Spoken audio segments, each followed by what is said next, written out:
એને વોટિંગ આલવું હોય બરોબર, પણ અમારો મકાન ના પડવો જોવો. અમે ગરીબ લોકો છીએ. આવી રીતે જેટલી વખત ફોટા ખેંચી જાય વસ્તી કે નરેન્દ્ર મોદી સુધી પહોંચ્યું હોય તો કોઈ અમારી અરજી વાપરતું નથી, તો ગામના સભ્ય એવું કરવાનું. પણ કંટાળી લોકો આપવા જ નહીં ને મત. એક મત કેટલો કિંમતી એ એમને ખબર પડતી હોય વડીલોને કે એક મત કેટલા કિંમતનો થાય છે બરોબર. પણ ગરીબ લોકોની પોઝિશન સમજો તો તમારું માલિક સારું કરશે. 10 દાડે આવે, 15 દાડે આવે, 20 દાડે આવે. પહેલા કોઈ નક્કી રહેતું નહીં ટેન્કર વાળાને. હું ફોન કરું તો ભાઈ મારે હૃદયની તકલીફ છે, મારે બૂન હેડી નહીં. તો અમુક ગયડી ડોસીઓ છે બિચારીઓ એકલી રહેતી હોય, કોઈ રાખતું ના હોય, એવી ડોસીઓ એકલી રહેશે ઘણી મહેલામાં જવાનું હોય. પોણી ભરે પહેલા ગયડો બુઢો છો ભરવા જાય મારા વિરા. વડનગર નગરપાલિકાની ચૂંટણી માટે ગણતરીના દિવસો બાકી રહ્યા છે, ત્યારે તમામ ઉમેદવારો મતદારોને રીઝવવા એડી ચૂંટણીનું જોર લગાવી રહ્યા છે. વડનગર શહેરમાં ઝૂંપડપટ્ટીના શ્રમિકો કહી રહ્યા છે કે અમારી પાસે રહેવા પાકું મકાન નથી, પાણી અને વીજળીની સુવિધા નથી, શૌચાલયની કોઈ વ્યવસ્થા નથી. આ બધી સુવિધાઓ જે પૂરી પાડશે એને વોટ આપીશું.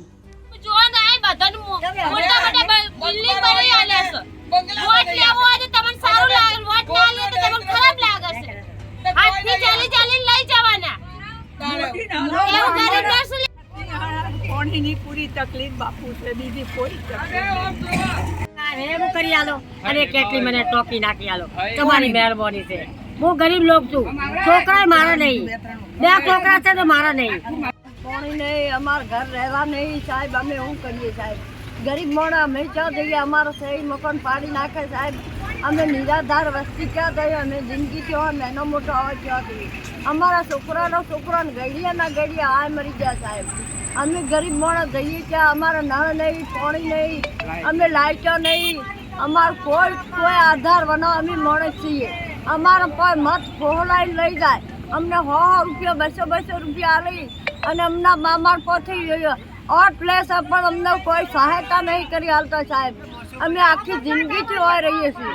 અમારો છોકરો આવા હાથ હળેટામાં પડ્યો રહે. અને સાહેબ અમારી એટલી મહેરબાની તમારી, અમને એટલું કરી આલો તો તમારી મહેરબાની છે, મોટામાં મોટી મહેરબાની. અમે જેને વોટ અમારો સહાયતા કરી આલશે એને અમે વોટ આલશું, વોટ આલવાના નથી. અમે 3 ને 10 દિવસના બીમાર પડીએ, નાના બાળકો લઈને જઈએ ચોકન તો અમને ઘર બહાર લાઈટો પાણીની સગવડથી તો જ અમે તમને વોટ આપશું, નકર અમે ખાલી કરવાના નહીં. ઘર તો જોણે હેડો રહેવા માટે અમે સાપરા જાતે કરીએ, પણ પાણીની તો વ્યવસ્થા જોઈએ. એક દાદરું કરી આલે તમારા ઘર મને હેડાતું નહીં, મારે કોઈ કમાના નહીં, એકલી રમતું. આ દુખરા અમુક જોવો રવા નહીં કાપડું અને ગોમનો નહીં રહેશે તો મતબરો ને મકાન બની આલે અને અમારે ગરીબોને કાઢવાનું કરે છે તો અમે જઈએ જ છો. ગોમનો થઈ હું સીતાબેન ગલાભાઈ લવાર વડનગર વતની બેન. આ સ્કૂલના સામે મારા પપ્પાનો 4 ઘર છે, એ પણ કાઢવાનું કે છે. પણ એમને તો એને કરેલા એમને કોક મળે સાહેબ, અમને શું મળે બરોબર. પણ મારું એટલું જ કહેવું છે કે મહેસાણામાં સોસાયટીઓ કરી આપી, વિસનગરમાં કરી આપી, તો વડનગર વાળો શું ગુનો કર્યો છે? તમને વોટિંગ નથી આપતા, રિક્ષા ભરીને લઈ જાય છે. આ વખત વોટ કોઈ નહીં મળે. તમે તાર જોન પાડજો નરેન્દ્રભાઈ ના ગલા ભગત ની સોડી સીતા બોલા વડ્ડા કરતી બુધા કાકાના હાથમાં અમે રમી જમીન મોટો થયા છીએ. મારા 4 ભાઈ, અમે 9 બુનો.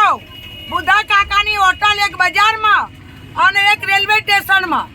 તોથી અમારી સમાજ બગીચાના નાકે રહેતી હતી, તો એમના કાઢી નાખ્યા. બગીચાના નાકેથી કાઢી નાખ્યા. એથી અમે વગડા આવ્યો, વગડા ગોડાઈને અમે બનાવ્યો. આ વાઘરી લોક વણજારા ઓડ, વાઘરી ઓડ વણજારા બરોબર. તમામ સમાજ અમે હોય ઝૂંપડો કર્યો, તો ઝૂંપડોમાં નહીં રહેવા દેવાનો. આ વખત ચોય ખાલી નહીં કરીએ, જેને મારવો એને મારી નાખે. અમે બેહી રહ્યું અને જીસીબી હો મારા ઉપર ફેરવતો. લાઈટ લઈએ તો કાપી દેશે. પાણી ના લીધા હતા તો પાણી ના આવીને કાપી ગયા.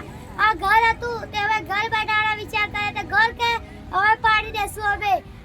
કરીએ શું? અમે ભણવા જઈએ તો લાઈટ વાત નથી, નહીં. બેનો હોય તો એમ કહે કે તમે લેસન બેસન લાવતા ને, પણ લાઈટો વાઈટો કશું નથી. તે અમે લેવા જઈએ તોય બોલ બોલ કરે છે. નગરપાલિકામાં જઈએ કે નગરપાલિકામાં અરજી કરજો, અરજી કરવા ગયા તો ઈ કદે ધક્કા મારી મારીને અમે